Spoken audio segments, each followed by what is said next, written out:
Hi, this is Chanchal. Welcome to class 9th. Let's start with chapter number 1st, number system.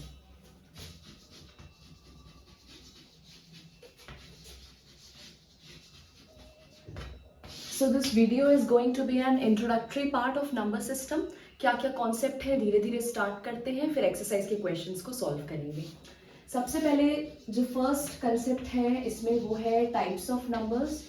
ये बहुत ही basic है, ये हम पहले भी क्लासेस में पढ़ चुके हैं, उसमें ही एक दो नंबर्स और ऐड हो जाएंगे. So number 1 is natural number represented by n. As you all know, natural number is nothing but counting numbers like 1, 2, 3, 4, 5, 6, 7 till infinity. So natural number मतलब कि counting number जो 1, 2, 3, 4 लेकर के infinity तक. Now second category is whole number represented by W. Whole numbers में क्या होगा, natural numbers तो रहेंगे ही रहेंगे 1, 2, 3, 4, 5, 6 एंड सो ऑन. हमारे नेचुरल नंबर्स तो रहेंगे ही रहेंगे और साथ में क्या ऐड हो जाएगा, जीरो. तो होल नंबर्स में जीरो भी आ जाएगा. आप ये भी बोल सकते हैं कि whole number means zero plus natural number, right. ये भी हम बोल सकते हैं. तो इन दोनों कैटेगरीज को पढ़ के हमें एक क्वेश्चन कई बार पेपर में आता है, समझ में आता है, पूछा जाता है कि बताओ ऑल कि क्या नेचुरल जितने भी नेचुरल नंबर है वो होल नंबर्स है. तो हाँ, all natural numbers are whole numbers but every whole number is not necessarily be natural number. तो इसको आप नोट कर लेंगे कि every natural number is whole number but every whole number is not a natural number. ठीक है, एक ये हमें पार्ट समझ में आ गया कि जितने भी नेचुरल नंबर हैं, हाँ वो होल नंबर्स हैं, बट जितने भी होल नंबर्स हैं वो नेचुरल नंबर नहीं है, because zero is not a natural number. तो ये हमने देख लिया नेचुरल नंबर, होल नंबर. अब हम देखेंगे integers. Integers represented by z. अब इंटीजर्स क्या होता है ये भी 6th क्लास से हम देख रहे हैं. तो इंटीजर्स में जीरो भी होता है, 1, 2, 3, 4, 5 ये सब सारे नेचुरल नंबर्स भी होते हैं. साथ साथ में इसमें नेगेटिव नंबर्स आ जाएंगे, ये भी माइनस इंफिनिटी तक जाएगा. बस इतना सा फर्क है. इसका ये मतलब है कि इंटीजर्स में हमारा होल नंबर भी आ गया, हमारे नेचुरल नंबर्स भी आ गए और साथ ही साथ नेगेटिव जो इंटीजर्स है वो ऐड हो जाए. Means every natural number is a integer, every whole number is a integer, but every integer may or may not be a natural number. Every integer may or may not be a whole number. जितने भी natural number है वो integers हैं, whole numbers जितने भी हैं वो सारे इंटीजर्स हैं, बट हर एक इंटीजर जरूरी नहीं होंगे कि वो नेचुरल नंबर्स भी होंगे. हर एक इंटीजर जरूरी नहीं होगा कि वो होल नंबर भी होगा. So fourth category is rational numbers. Rational numbers represented by q. Rational numbers are represented by q. And fifth category is irrational number represented by I. Okay, अब रेशनल नंबर्स क्या है? Rational numbers वो numbers होते हैं which can be represented in the form of p by q. Okay, rational numbers are the numbers which can be represented in the form of p by q. अब ये p by q क्या है? परेशान मत हो, ये इसका ये मतलब होता है कि फ्रैक्शन में होना. मैं p by q की जगह m by n भी लिख सकती थी, ये भी रेशनल नंबर ही कहलाएगा. p by q से मेरा मतलब है लाइक 1 by 2, 3 by 4 ये सारी चीजें. या फिर अगर सपोज मैंने लिख दिया सिर्फ 5, तो क्या ये रेशनल नंबर होगा? हाँ, ये रेशनल नंबर होगा because it can be written as 5 by 1. Okay, इसको हम 5 by 1 की तरह भी लिख सकते हैं और ये भी p by q में फॉर्म में हो गया, where p is equals to 5 and q is equals to 1. Okay, इसकी एक कंडीशन होती है, rational numbers are the numbers which can be represented in the form of p by q, but q should not be equals to 0. ये जो नीचे जो denominator है ये 0 नहीं होना चाहिए, and P and Q should be integers, ये इंटीजर्स होने चाहिए, और जो क्यू है यानी कि जो डिनोमिनेटर है वो हमारा 0 के बराबर नहीं होना चाहिए। ठीक है, तो जैसे कि मैं बात कर लेती हूँ -3/4, so is it rational number? तो हाँ, ये रैशनल नंबर होगा, बिकॉज -3 जो है वो एक इंटीजर है, और जो नीचे ये है ये भी एक इंटीजर है। सपोज मैं लिखूं 2/0, so is it a rational number? तो इसका आंसर हो जाएगा नो, बिकॉज इसमें जो डिनोमिनेटर है वो हमारा 0 है, एंड डिनोमिनेटर यानी कि q that should not be equal to 0, वो 0 नहीं होना चाहिए। ठीक है, अच्छा, इर्रेशनल नंबर्स क्या होते हैं? इर्रेशनल नंबर्स वो होते हैं जो रैशनल नहीं होते।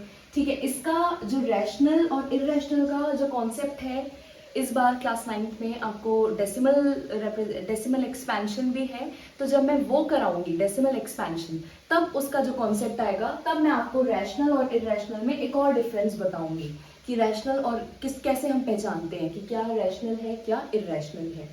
ठीक है, अच्छा, इर्रेशनल के मैं कुछ एग्जांपल्स दे देती हूँ। पाई, बहुत कॉमन क्वेश्चन है, एग्जाम्स में आता है कि बताइए कि पाई जो है वो रैशनल है या इर्रेशनल है। तो इसका आंसर होगा कि पाई जो है वो इर्रेशनल नंबर है। अब आपको लगेगा कि पाई जो है वो तो बराबर होता है 22/7 के, right? Pi is equal to 22/7, and 22/7 है, इसका मतलब this is p and this is q. तो जब ये p/q के फॉर्म में है तो ये रैशनल क्यों नहीं है ना? तो ये रैशनल इसलिए नहीं है क्योंकि जब हम 22/7 को जब हम डिवाइड करेंगे, पूरा सॉल्व करेंगे, तो हमारा ये खत्म नहीं होगा, मतलब रिमाइंडर जो है वो 0 नहीं बचेगा, वो चलता ही जाएगा, नॉन टर्मिनेटिंग होगा। तो इसका कंसेप्ट मैं आपको तब बताऊंगी जब हम डेसिमल एक्सपेंशन करेंगे। फिलहाल के लिए आप ये नोट कर लीजिए कि pi is an irrational number, ये ध्यान रखना, ये 1 मार्क में कई बार आ जाता है।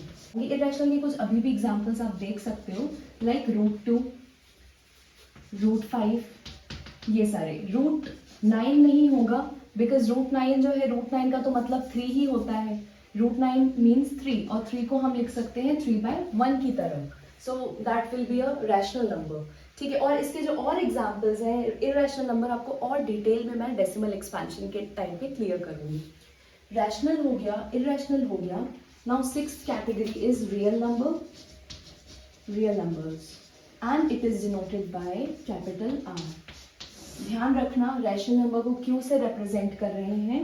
Q से इसलिए रिप्रेजेंट कर रहे हैं बिकॉज Q का मतलब होता है क्वोशिएंट, और जब हम ऐसा लिखते हैं इसका मतलब होता है एक तरह से डिवाइड करना मतलब क्वोशिएंट ऑब्टेन करना, that's why it is represented by Q। और जो रियल नंबर्स है इसको हम कैपिटल R से रिप्रेजेंट करते हैं। Okay, now real numbers are the numbers which can be represented on number line. Real numbers वो नंबर्स होते हैं जिसको हम नंबर लाइंस पे रिप्रेजेंट कर सकते हैं। ठीक है, तो नेचुरल नंबर हमने फर्स्ट पढ़ा था, natural number, second was whole number, third was integers, then rational number, then irrational number. All the five categories of numbers can be easily represented in number line. So all these 5 categories are real numbers. ठीक है, जितने भी natural number होंगे, जितने भी whole number होंगे, ठीक है, जितने भी integers होंगे, और जितने भी rational numbers होंगे, और जितने भी irrational numbers होंगे, ठीक है, ये सारे ही नंबर लाइंस पे एक्सप्रेस किए जा सकते हैं, रिप्रेजेंट किए जा सकते हैं। दैट्स व्हाई ये जितने भी पांचों के पांचों नंबर हैं ये हमारे रियल नंबर्स कहलाते हैं। ठीक है, अब आप सोच रहे होंगे कि ठीक है, चलो 1 2 3 इसको तो हम नंबर लाइंस पे एक्सप्रेस कर सकते हैं, 1 2 3 4, ठीक है, इसको भी हम इंटीजर्स को भी रिप्रेजेंट कर सकते हैं।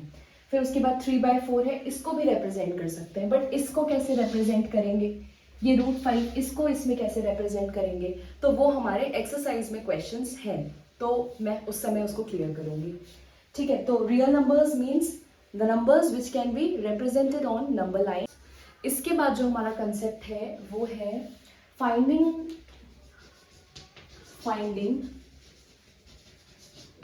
Rational numbers between 2 rational numbers. इसका क्या मतलब है? अब जो हमारा कॉन्सेप्ट है वो ये है कि 2 रैशनल नंबर्स के बीच में आपको और रैशनल नंबर्स निकालने हैं।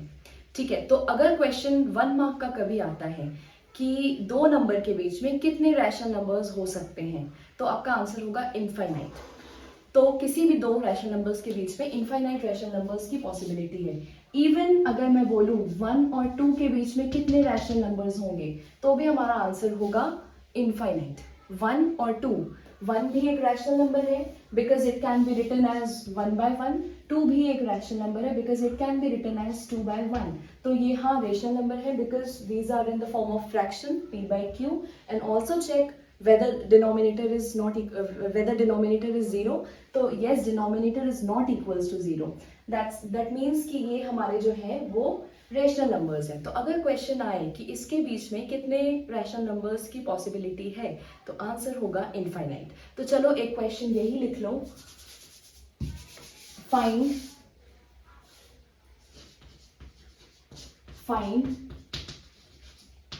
5 रैशनल नंबर्स और 10 रैशनल नंबर्स। आपका मन है ना, find 5 rational numbers between 1 and 2। मतलब 1 और 2 के बीच में 5 रैशनल नंबर निकाल के दिखाओ। ठीक है,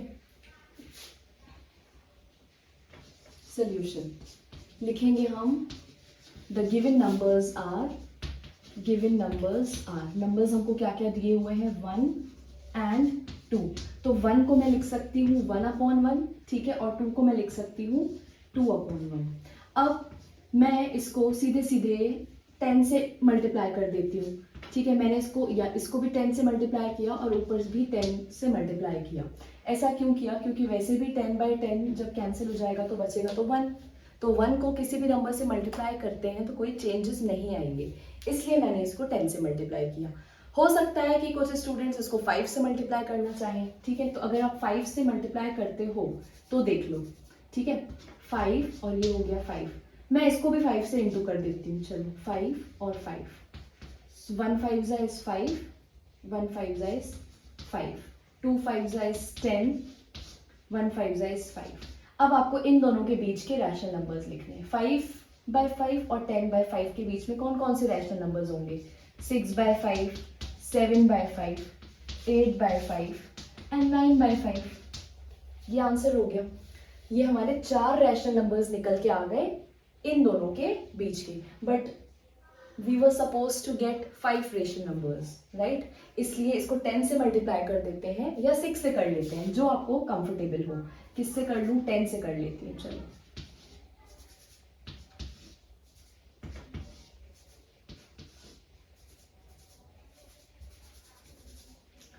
10,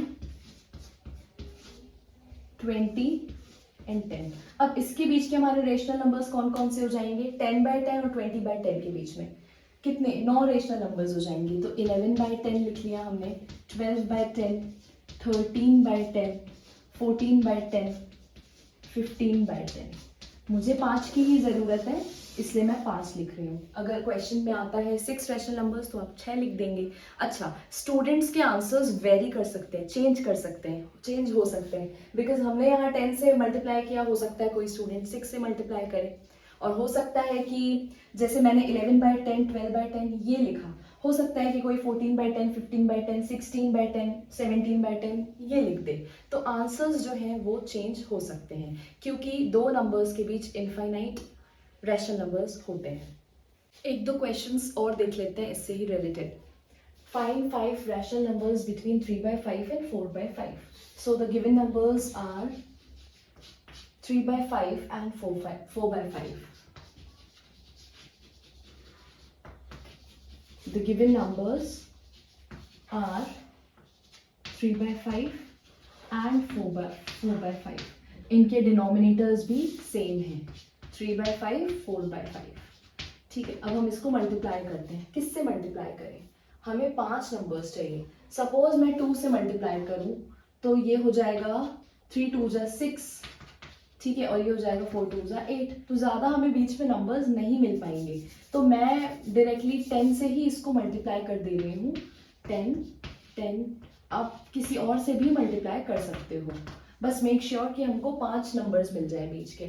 सो 3 टेंजा इज 30 और 50, यहाँ से कितना हो जाएगा 40 और 10। अब हमको बस इसके बीच के नंबर्स लिख देने हैं, तो आप कुछ भी लिख दो। 30/50 और 40/50 के बीच के जो नंबर्स होंगे वो होंगे हमारे, आप लिखेंगे 5 rational numbers between 3/5 and 4/5 are 31/50, 32/50, 33/50, 34/50 और 35/50। हो गया, ये हमारा आंसर है। आप दूसरे 5 भी लिख सकते हैं आगे के। देन अब हम ऐसा एक क्वेश्चन कर लेते हैं जिसका डिनोमिनेटर डिफरेंट हो। अभी तो हमने सेम डिनोमिनेटर्स वाले देख लिए, अब हम डिफरेंट डिनोमिनेटर्स वाले देखते हैं। Find 5 rational numbers between 3/5 and 2/3। इसमें देख लेते हैं। मैंने ये वाला क्वेश्चन इसलिए लिया है क्योंकि इसके डिनोमिनेटर्स जो हैं डिफरेंट हैं। आप वैसे ही स्टार्ट करेंगे कि the given numbers are 3/5 and 2/3. So first we will have to make the denominators same. उसके बाद हमारा प्रोसेस एक ही रहेगा। आप देखो डिनोमिनेटर्स अलग हैं, ठीक है। तो 3/5 और 2/3 ये हमें दो चीज़ें दी हुई हैं। पहले तो मैं इनके डिनोमिनेटर्स को सेम बनाऊंगी। तो डिनोमिनेटर्स को एक जैसा बनाने के लिए मैं क्या करूंगी, इसका जो डिनोमिनेटर है 3, इसको मैं यहाँ दोनों से मल्टीप्लाई कर दूंगी ऊपर नीचे, और जो इसका जो डिनोमिनेटर है 5, इसको मैं यहाँ दोनों से मल्टीप्लाई कर दूंगी, ठीक है। इसका जो डिनोमिनेटर था उसको मैंने यहाँ मल्टीप्लाई कर दिया, और इसका जो डिनोमिनेटर 5 था उसको मैंने इन दोनों से मल्टीप्लाई कर दिया। वाई आई डिड सो, ताकि जो डिनोमिनेटर है वो सेम हो जाए। 3 3s are 9, 5 3s are is 15, 2 5s are 10 और 3 5s are is 15। अब जो है हमारा डिनोमिनेटर वो सेम हो चुका है। अब हमारे नंबर्स हैं 9/15 एंड 10/15, 9/15 एंड 10/15। अब आपको इसके बीच के नंबर्स निकालने हैं। तो अब वही पुराने वाले क्वेश्चन के प्रोसेस से करेंगे। 9 और 10 के बीच, फिर मैं इसको 10 से ही मल्टीप्लाई कर लेती हूँ, वही इजी पड़ता है। ये हो जाएगा 90 एंड दिस इज 150, 10 10 इज 100 और ये हो जाएगा 150। बस इसके बीच के नंबर्स लिख देने हैं। इसके बीच के नंबर्स हमारे कौन से हो जाएंगे, 91/150, 92/150, 93/150, 94 and 95/150. So this is how you can find rational numbers between two rational numbers with different denominators. Okay अच्छा, एक क्वेश्चन और। अगर मैं आपसे पूछूं कि एक क्वेश्चन मैंने आपको दिया, find a rational number between A and B. Find a rational number between A and B. चलो ऐसा ले लो, ए एंड बी। ए और बी के बीच का एक रैशनल नंबर मुझे बताओ। तो उसका आंसर हो जाएगा a plus b by 2. This is also for 1 mark. अगर मैं बोलूँ p और q के बीच में मुझे एक रैशनल नंबर आप बताओ, तो रैशनल नंबर कैसे निकालेंगे, p plus q by 2। अगर हम इसको इसमें देख लें, न्यूमेरिकली देख लें, so find a rational number between 2 and 3। हालांकि 2 और 3 के बीच में तो बहुत सारे रैशनल नंबर्स होते हैं, बट मुझे अगर एक निकालना है तो मैं क्या कर सकती हूँ, 2 प्लस, इसको a मान लो, इसको b मान लो, तो a प्लस b अपॉन 2, ठीक है। तो 2 + 3 is 5, 5/2। So this is how you can get single rational number by this formula, a plus b by 2 और p plus q by 2। Okay, तो अब हम देखते हैं डेसिमल एक्सपेंशन के बारे में। Next topic, decimal expansion.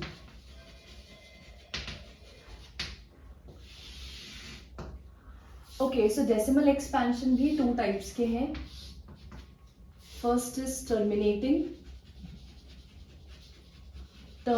Decimal expansion and other one is non